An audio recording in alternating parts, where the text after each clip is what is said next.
Every morning, I wake up and I ask myself, how are you going to die today? It's funny, death is something that every single one of us is going to encounter at some point in our lives, but it's something that we probably don't spend enough time really thinking about. We almost kind of forget the fact that we're not guaranteed tomorrow, which isn't all that surprising. In fact, in Arabic, the word for human is insan, which means those who forget. But what is weird about it is that there are reminders of this all over the place. If you look outside, trees in the spring flower and blossom, and in the winter wither away. It's definitely present in my life. Friends and family members, even their children, unfortunately come face to face with death all too often. But it's even manifest when we go to sleep at night. So I was raised as a Muslim, and we're taught that Prophet Muhammad says, sleep is the brother of death, which I'm pretty sure is also similar to a Nas lyric. But either way, if you go a little bit further and you dive into the Quran, God actually describes this process, and he says, each night when you go to sleep, we take your soul. And for those of you who are meant to go on living, your soul is returned for another day. And I thought, oh my God, how profound that we experience and encounter this close to death every single day. So I started asking myself every morning, if I check in with the intention of my day and everything on my list, and I go and dedicate spending my time towards that list, and I pass away tonight and I don't wake up tomorrow, is that worth my time? So as he mentioned, I'm the co-founder of a company called Wayfair Entertainment. And we think about this a lot at my company. We think about how we perceive death, how we talk about death. And my co-founder, Justin, actually follows the Baha'i faith. And in the Baha'i faith, there's a quote from the founder of the faith that says, I have made death a messenger of joy to thee. Wherefore dost thou grieve? I've made death a messenger of joy to thee. As he continued to explore this phrase, Justin came up with a concept for a series called My Last Days. And it's a documentary series about living, but told from the perspective of those who are dying. And of course, as soon as we took it around town, everyone in Hollywood thought we were absolutely nuts.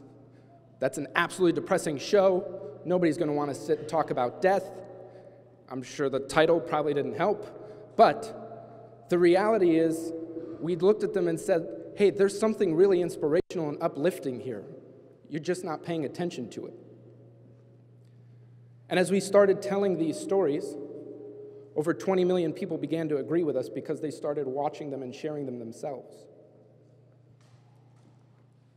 What's really fascinating is that while these cuts that we put out are 20-minute episodes, 15-minute episodes, what have you, we get to spend a lot more time with these families and individuals in a really intimate period of their lives. We're there filming with them 5 days maybe, and then we get to spend all these months with hundreds of hours of footage, with all of their insights, all of their wisdom. And here's the thing. I remember we were in Minnesota, Stillwater, filming the story of a young man named Zach, 17 years old, and he was battling osteosarcoma. And we asked him, what do you really want people to know? And he said, I hope that after watching this, I want everyone to know that you don't have to find out you're dying to start living. And I was blown away. And it's something that has become the bedrock of how we function at the company now. Every day, we look at what we're doing and we ask ourselves, is this in line with the way that we want to be living? Because life is happening right now. This is not a dress rehearsal. After we finished the first season, I was online doing some research on audience feedback. And one of the comments that I came upon shifted everything I thought was possible. It stopped me dead in my tracks. A young man commented and said, "I just finished watching Zach's episode. Today I was going to commit suicide. But after hearing his story, I understand the value of my life, and I will no longer take it for granted." Never in a million years, never in my wildest dreams did I think that content could be that disruptive. I mean, to be at a point where you think today is the day you're going to take your life, that's not like I thought that on a whim. You've clearly made a decision, and for something to watch a video on YouTube and to change your mind blew me away. So I started thinking about all of this stuff. I started thinking about time, and I started thinking about these teachings that we have, and from all of these faiths and all of this practice of doing the show and the comment from people like this young man.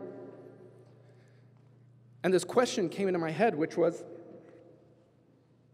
time is our most valuable asset, right next to health, which are the two things that we take for granted in our lives.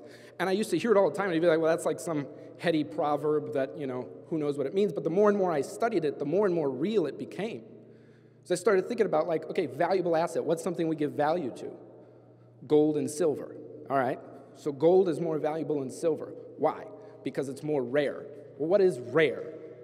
Rarity is just another word for it took somebody more time to mine it out of the earth. And as I kind of reconciled this, I started asking a new question. If we only have a limited amount of unknown time, how do we know that what we're doing is worth our time? So if we're spending our time, what's interesting is we don't really pay attention to it, but we talk about it like a commodity. We actually talk about it like money. We spend it. So I started thinking, okay, well, let's look at money, right? So if I spend money, what makes it worth spending my money on anything?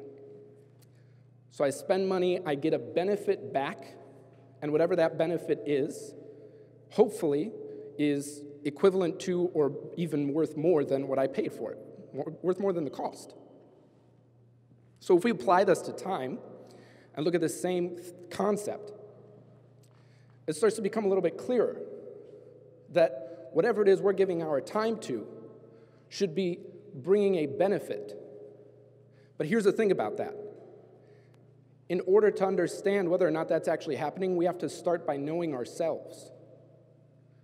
If we don't know ourselves, if we don't know what our purpose in life is or why we're here, then how do you have any clue if the time that we're spending is beneficial or detrimental toward that end? So, one of the things that I think is really interesting about this concept of getting to know ourselves is we also tend to create dreams around this point. We tend to start talking about things like, okay, so I know that this is who I am and this is now my dream. And then we set these dreams off in some distant future and we talk about them as though these are things that are going to help us realize our purpose in life. If I achieve my dream, it'll help me realize my purpose. Here's the thing. The dream is not at some point in distant future. It's happening right now. It's literally happening right now. And everything we are doing is just a choice that's either taking us towards or away from bringing that into focus. So ultimately, if we really want to be able to achieve that dream, if we really want to find that real happiness that we're all after, we have to know ourselves. And by the way, happiness, as far as I can tell from all of the people that I've gotten to know who are terminal, from everybody that I know that's come face to face with death, that is what we're after, happiness. And that kind of sounds obvious, but then there's something really interesting about happiness. So I learned from my teacher not that long ago, happiness in Old English comes from the root word hap, which means luck or fate. And that's why when we say someone's a hapless person, that's somebody without luck. And therefore, happiness is somebody who is pleased with their fate, has a fate that is pleasing. And that's also why we have so many unhappy people, because really they're just not happy with their circumstances. They have something wherein their expectations and reality aren't in line with each other. But here's the thing, that doesn't really make a whole lot of intellectual sense, because you can't change the past. You can change your circumstances now. In fact, you have a right to it. It's in the Constitution. It says you have the right to the pursuit of happiness. Or, if we really break that down, you have the right to pursue a fate that you are pleased with. And this idea of being pleasing, it's kind of funny, so the word pleasure, which people associate with happiness, especially in what they call the hedonistic principle, comes from the same root as the word please. And actually, the original definition of pleasure was to do something that was pleasing for another, to do something in service of someone else and not yourself. So when we talk about it, what's crazy is that I'm not telling you guys this stuff as some weird metaphysical truth. No, this is dictionary truth. This is just straight up just the etymology of the word. And it's funny, they did a study not too long ago where they looked at the brain when someone did an act of service. And all the same areas light up that happen when something good happens to you. So when you experience joy and happiness, every single one of those neurotransmitters is going nuts and zzz, zzz, zzz, zzz, just because you did something for someone else. We started really thinking about this at Wayfair, and a few years ago, we started doing something called the Carnival of Love down on Skid Row, a place where arguably one of the worst man-made disasters in America, our brothers and sisters who are experiencing homelessness are all too often forgotten. And thankfully, from the support of many companies who come and help us, we're able to grow it, we're able to make it kind of expand, and we're able to learn every year how we can make it better. And this year was profound. We had over 4,000 homeless people that came out, and they got to bring all ages, parents, children, grandparents, everybody came out. We had DMV services, we had a foot washing station. They were able to get, I think actually Starbucks came and hired some people. There was food, there was games, there was a lot of dancing, And every year, I have this one truly profound moment where it just hits you. You stop and you look around and you realize you cannot tell who is homeless and who is not. It's just one human family.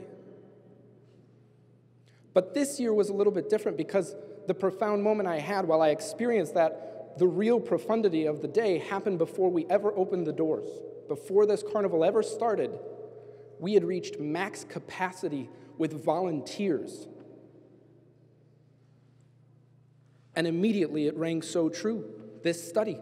Everybody was here to be of service. And the people that had been here before and had helped before and volunteered their time, if you asked them, they would all say, "This is our favorite day of the year.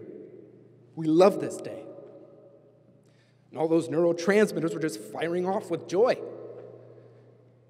It was unbelievable what happens when you come from a place of being of service to others.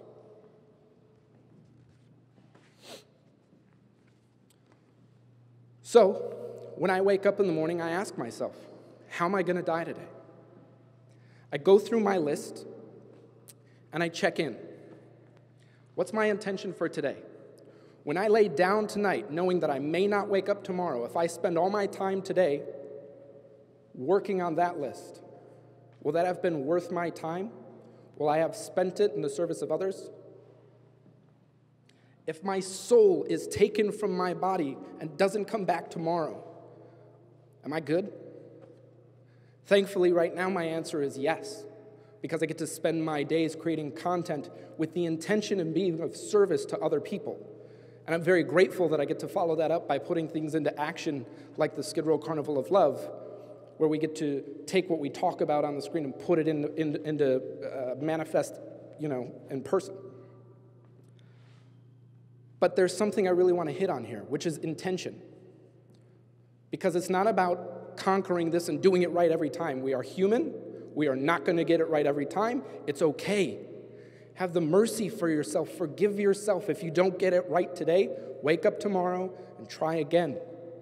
That's all we're accountable for. Just try. Trust me, I screw it up all the time. But I wake up and I try.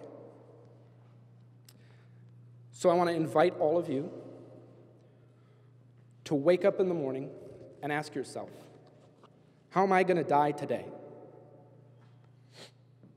How will I spend my most valuable asset?